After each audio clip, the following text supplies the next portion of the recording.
ఇవాళ ధరణి కమిటీతో సీఎం రేవంత్ రెడ్డి సమీక్ష నిర్వహించనున్నారు. ప్రభుత్వానికి ధరణి కమిటీ తాత్కాలిక నివేదిక అందించనుంది. ధరణి స్థానంలో భూభారతి పోర్టల్ను తెచ్చే యోచనలో సర్కారుంది. దీనిపై కీలక నిర్ణయం తీసుకోనుంది. ఇప్పటికే పలుమార్లు సమావేశమైన కమిటీ ధరణి లోటుపాట్లపై సుదీర్ఘంగా చర్చించింది. సీఎంతో భేటీకి ముందు కలెక్టర్లతో రెవెన్యూ శాఖ అధికారులు వీడియో కాన్ఫరెన్స్ నిర్వహించనున్నారు. ఇవాళ ధరణి కమిటీతో సీఎం రేవంత్ రెడ్డి సమీక్ష నిర్వహించబోతున్నారు. ప్రభుత్వానికి తాత్కాలికంగా కూడా ఈ కమిటీ నివేదిక అందిస్తుంది. మరిన్ని వివరాలు మా ప్రతినిధి రాజేష్ అడిగి తెలుసుకుందాం. Rajesh, good morning VC. మొత్తానికి కాంగ్రెస్ ప్రభుత్వం అధికారంలోకి వచ్చిన తర్వాత శాఖల వారీగా సమీక్షలు చేస్తూ ముందుకెళ్తున్నారు సీఎం రేవంత్ రెడ్డి. పర్టికులర్ గా 10 ఏళ్ల పీరియడ్ లో ధరణి షెడ్యూల్ తీసుకొచ్చిన తర్వాత, ధరణి మోడల్స్ తీసుకొచ్చిన తర్వాత రాష్ట్ర వ్యాప్తంగా ఉన్నటువంటి దాదాపు 40 లక్షల ఎకరాల్లో వివిధ రకాల భూములన్నీ కూడా అన్యక్రాంతమైనట్లు కూడా కాంగ్రెస్ ప్రభుత్వం గుర్తించింది. దీనికి సంబంధించి శాశ్వత పరిష్కారం ఆలోచించే దిశగా కాంగ్రెస్ ప్రభుత్వం ధరణి కమిటీ పేరుతో 6 సభ్యులతో ఉన్నటువంటి ఒక కమిటీని ఫామ్ చేసింది. ఈ కమిటీ ఇప్పటికే దాదాపు 6 సార్లకు పైగా భేటీ అయ్యింది. ధరణిలో నెలకొన్నటువంటి ఇష్యూస్, ఇతరత్ర ఇబ్బందులపైన సుదీర్ఘంగా చర్చలు జరిపి సమీక్షలు నిర్వహించింది. సంబంధిత జిల్లా కలెక్టర్లతో కూడా మాట్లాడి జిల్లాల వారీగా ఉన్నటువంటి భూముల వివరాలతో పాటుగా ధరణి అందుబాటులోకి వచ్చిన తర్వాత ఈ 10 ఏళ్ల పీరియడ్లో ఎదురైనటువంటి ఇబ్బందులపైన ఒక పూర్తి స్థాయి శాశ్వత పరిష్కారం ఇవ్వాలని చెప్పేసి ధరణి కమిటీకి రాష్ట్ర ప్రభుత్వానికి ఒక మధ్యంతర నివేదిక ఇవ్వబోతోంది. ఇవాళ దీనిపైనే సీఎం రేవంత్ రెడ్డి ప్రధానంగా సమీక్షా సమావేశం చేపట్టబోతున్నారు. ఈ సమీక్షలో ధరణి కమిటీ తాత్కాలిక నివేదికను కూడా రాష్ట్ర ప్రభుత్వానికి అందివ్వబోతుంది.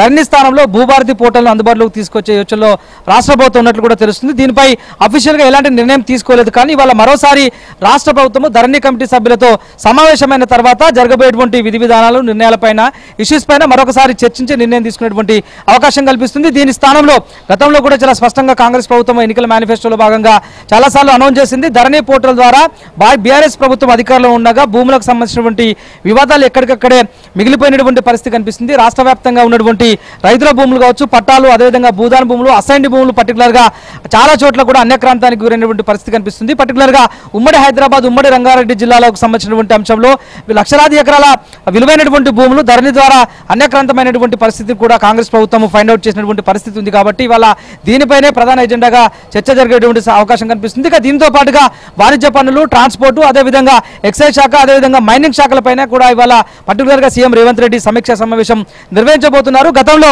కాంగ్రెస్ పార్టీ అధికారంలోకి వచ్చిన తర్వాత రాష్ట్ర వ్యాప్తంగా ఉన్నటువంటి బెల్ట్ షాపులను అన్నింటినీ కూడా క్లోజ్ చేయబోతున్నాము, బెల్ట్ షాపులకు బదులుగా ఎలైట్ బార్లను ఓపెన్ చేయబోతున్నామని చెప్పేసి రాష్ట్ర ప్రభుత్వం అనౌన్స్ చేసింది. దానికి అనుగుణంగా 200 ఎలైట్ బార్లకు సంబంధించిన విషయంలో కూడా ప్రతిపాదనలు సిద్ధమైనట్లు కూడా తెలుస్తుంది. దీనిపైన ఇవాళ ప్రధానంగా సీఎం రేవంత్ రెడ్డి చర్చించేటువంటి అవకాశం కనిపిస్తుంది. ఇక రవాణా శాఖ పైన ఇవాళ ప్రధానంగా ప్రత్యేకమైనటువంటి చర్చ జరిగేటువంటి అవకాశం ఉంటుంది. సీఎం రేవంత్ రెడ్డికి సంబంధించినటువంటి ఈ సంబంధిత అధికారులంతా కూడా ఇప్పటికే ఒక ఫీడ్బ్యాక్ రెడీ చేశారు. సీఎస్కి అందించినటువంటి ఫీడ్బ్యాక్ అంతా కూడా రవాణా శాఖలు జరుగుతున్నటువంటి ఇబ్బందులు, ఆర్టీసీ విలీనం తదితర అంశాలతో పాటుగా ఆర్టీఐ కార్యాలయాల ఏర్పాటుకు సంబంధించినటువంటి విషయంలో కూడా ఇవాళ రవాణా శాఖ అధికారులతో చర్చించి సీఎం రేవంత్ రెడ్డి యొక్క నిర్ణయం తీసుకున్నటువంటి అవకాశం కనిపిస్తుంది. ఇక దీంతో పాటుగా మైనింగ్ శాఖలో భారీగా అక్రమాలు జరిగినాయి బీఆర్ఎస్ హయాంలో అన్నట్లు ఇప్పటికే కాంగ్రెస్ పార్టీ స్పష్టం చేసినటువంటి పరిస్థితి ఉంది. దీంతో పాటుగా మైనింగ్ శాఖలో అక్రమ టెండర్లకు సంబంధించి, అంటే టెండర్లో కాల్ఫర్ చేయకముందని కొంతమందికి బిల్లులు క్లియర్ చేసినటువంటి అంశం ఇప్పటికే రాష్ట్ర ప్రభుత్వం దృష్టికి వచ్చింది. కాబట్టి